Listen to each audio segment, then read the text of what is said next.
So, what exactly was Francisco de Solis accused of? He was accused of murdering GUAYABAX and Francisquito. It doesn't say exactly when they were murdered. However, through the testimony of the indigenous people and some of the Spanish settlers, we get an idea that these two incidences happened relatively close to each other. Let's cover a snapshot of what happened to each one. So, GUAYABAX was supposedly un naboria.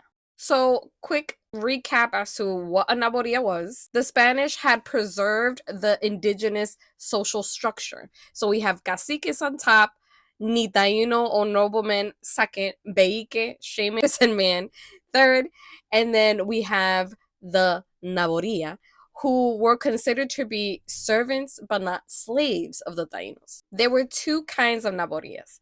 Naborias de casa, which we'll see some of the indigenous women were naborias de casa. And as the name says, they did the housework for the most part.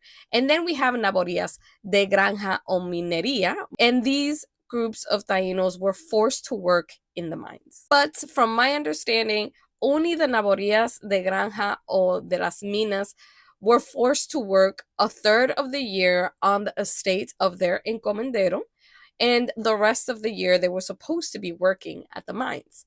In the case of GUAYABAX, he was borrowed out to one of Francisco de Solis's best friends called de Villegas.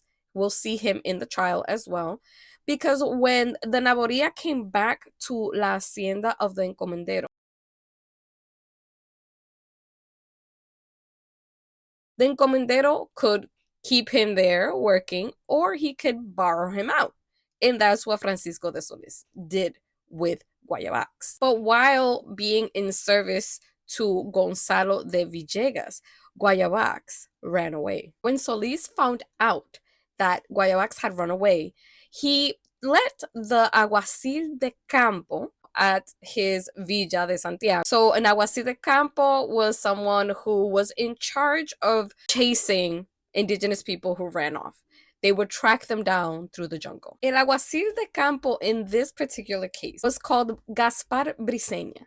He was in charge of getting all the indigenous people that el alcalde ordinario, who in this case was Francisco de Solis, ordered him to go get en el monte. These people later on would also chase down the African slaves who ran off. So Gaspar Briseña goes after the trail of GUAYABAX and another native named Antonico. So the way this system of encomienda was set up was that there was the encomendero, this case, Francisco de Solis, but under him was a cacique. So this cacique was responsible for convincing his people to serve the encomendero.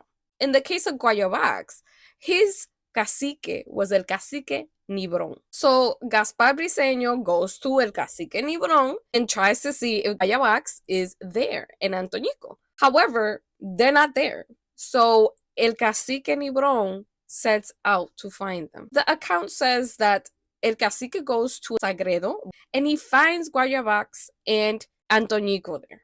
He forces them to come back, and he himself hands him over to Gaspar Briseño, el alguacil de campo, or the hunter of the indigenous people. Gaspar then brings them to Francisco de Solis. De Solis then proceeds to beat and whip GUAYABAX. We don't hear him hitting Antonico, and something that could give us a clue is that last bit, Ico, at the end of the names during this time usually meant that the person was a minor. However, it could also be that Antonico wasn't really his. Maybe he had been borrowed as well. But the point being that Solis beat GUAYABAX so badly that he had blood dripping down his back. He was taken then to the kitchen where one of the indigenous women tried to take care of him, but GUAYABAX ended up dying from his injuries. Francisco de Solis ordered him to be buried, but the natives, in their tradition, because this was the traditional way that the natives disposed of people's bodies, they threw him in the savannah and left him there. Now let's look at what happened to Francisquito. He was also named Gasparico. In this case, we know that he was under the command or the ownership, I'm going to say it that way, of Francisco de Solis. He had also run off. It doesn't say if he was una boría de casa o de granjería o mina.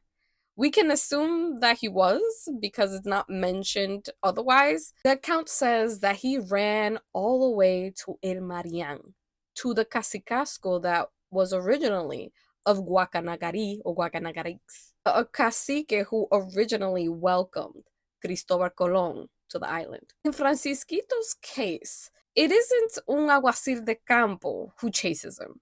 It is un criado or a Spanish servant of Solis named Cristobal de Valdovinos. He chases him and another indigenous boy named Miguelico. He captures them and brings them back to Solis. Solis had a particular bone to pick with Francisquito because apparently he had run off many times, and so he had constantly had to be bringing him back, similar to GUAYABAX. But in this interaction between Solis and Francisquito, we see something a little bit strange. Solis orders another man who is called Francisco el Chocarrero, a chocarrero being a jester of a court. So this jester is asked to beat Francisquito, whip him with 40 lashes. The chocarrero does as he's told, and then Solis proceeds to also beat Francisquito. Once again, the blood is just streaming down his back as he's repeatedly beaten over and over again. But as he's being beaten, Solis says a strange phrase that even scholars haven't figured out exactly what it means, but it is written down as "Ajura higuerito," and Francisquito responds, "Ajura, señor, porque vos acordáis." We'll come back to this particular interaction later on. Diego Colon sends out his own prosecutor to go out and arrest Francisco Solis.